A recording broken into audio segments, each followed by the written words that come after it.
Okay, baik. Assalamualaikum warahmatullahi wabarakatuh. Diucapkan kepada anak murid yang sudah sekian lama tidak berjumpa. InsyaAllah hari ini Ustaz akan menerangkan sirah mengenai tajuk yang terbaru, iaitu hijrah yang pertama. Okay, selepas berlakunya penyebaran Islam secara terbuka di kota Mekah, iaitu Allah menyuruh Nabi Muhammad menyebarkan Islam secara terbuka, tak ada sembunyi-sembunyi dah. Berlaku ketidakpuasan oleh orang Arab kafir, di mana mereka ni berasa tergugat, takut orang Islam ni jadi lebih kuat dan dia akan kerongka Mekah tu. Okey, apa yang berlaku selepas tu? Berlakulah penindasan dan penyiksaan terhadap orang-orang Islam yang memeluk Islam. Di antaranya berlaku siksaan. Contohnya Bilal bin Rabah. Mana kisah Bilal bin Rabah ni kisah yang terkenal, iaitu seorang hamba kepada Umayyah, dan dia ni merupakan seorang hamba yang berkulit gelap. Lepas tu dia telah diseksa dengan bermacam-macam siksaan, antaranya diletakkan batu dekat atas badan dia, dilibas dengan cemeti, lepas tu dia dijemur di tengah panas. Tapi apa yang Umayyah suruh buat, dia tak nak buat. Umayyah suruh kamu kena mengaku yang Allah bukan Tuhan kamu, Uzza Tuhan kamu, Hubal Tuhan kamu. Maksudnya disuruh yang Bilal bin Rabah ni mengaku yang Tuhan dia adalah Hubal, iaitu berhala. Tapi apa yang Bilal bin Rabah ni cakap lepas tu, dia cakap Ahad, iaitu Allah satu, Allah je yang satu, tidak ada Tuhan selain daripada Allah. Okey, antara kisah yang terkenal, kisah yang lain adalah kisah keluarga Sumayyah bersama suaminya Yasir dan anaknya Ammar telah diseksa. Dan Sumayyah ni dia baru masuk Islam waktu tu, dan bersama suaminya Yasir di atas ajakan daripada anaknya Ammar. Tapi begitu kuatlah dia punya keimanan terhadap Allah tu. Walaupun baru masuk Islam, tapi keimanan dia begitu kuat. Walaupun diseksa dengan bermacam-macam siksaan, tapi dia tetap tidak keluar daripada Islam. Dia tetap mempertahankan kalimah tauhid. Dia pelihara kalimah tauhid. Okey, dipendekkan cerita. Okey, Ustaz memang suka pendekkan cerita.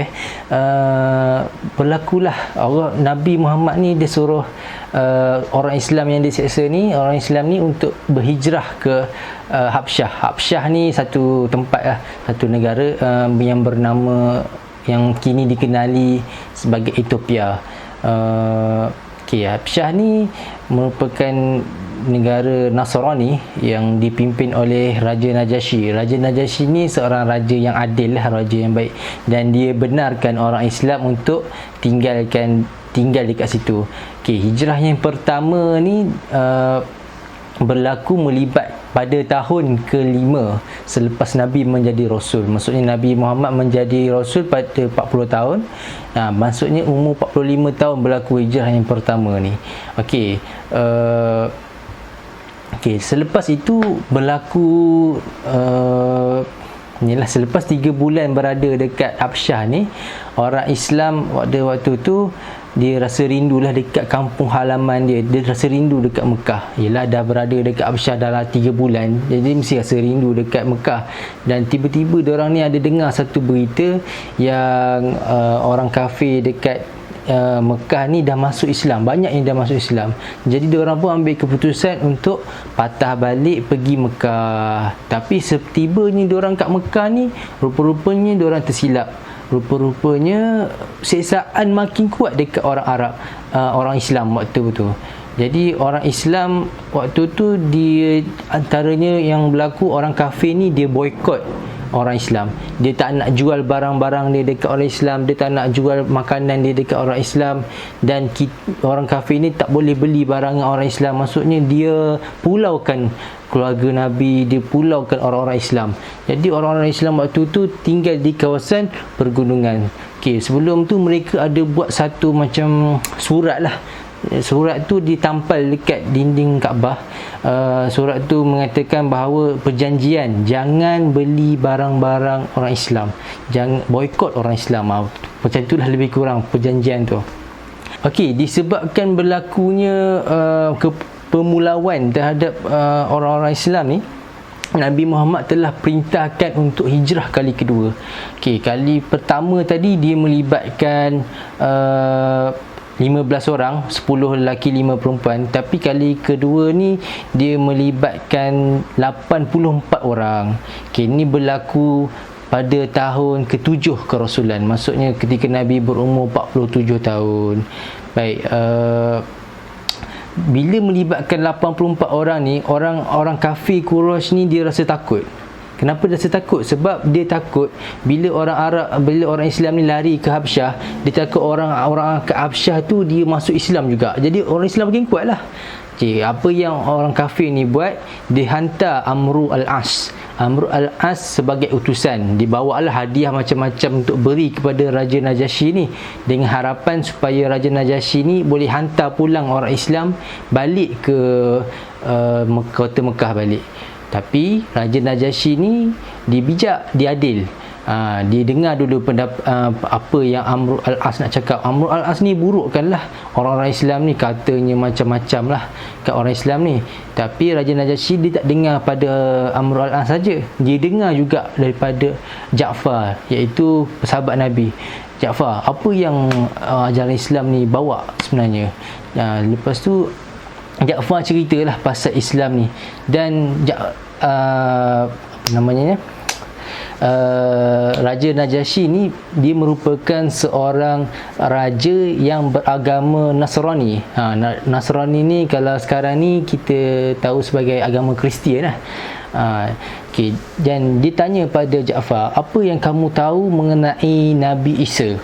Jadi Ja'far ni pun ceritalah mengenai Nabi Isa ni sebenarnya dilahirkan oleh Maryam tanpa bapa. Itu adalah mukjizat Nabi Isa.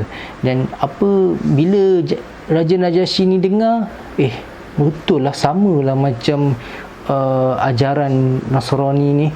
Jadi maksudnya Nasrani dengan Islam ni adalah berasalkan daripada Tuhan yang sama, sebab kisahnya sama. Jadinya daripada situ Raja Najasyi telah membenarkan orang-orang Islam untuk duduk lebih lama dekat situ, dan dihalaunya Amr al-As balik semula ke kota Mekah. Tapi beberapa tahun lepas tu surat perjanjian yang memulaukan orang-orang Islam telah pun dimakan oleh anak-anak. Jadi orang Islam yang berada di Habsyah ni bolehlah kembali ke kota Mekah seperti biasa. Tapi walaupun begitu, orang-orang Islam masih lagi ditekan, ditekan dengan ancaman lah, ditekan dengan macam-macam jenis dugaan. Okey, sekian itu saja penjelasan pada Ustaz. Kalau ada yang tak jelas ke, Ustaz cakap laju sangat ke, cuba baca balik apa yang Ustaz baca ni, dan kemudian buat latihan yang Ustaz berikan. Baik, sekian itu saja. Wabillahi taufiq wal hidayah. Assalamualaikum warahmatullahi wabarakatuh.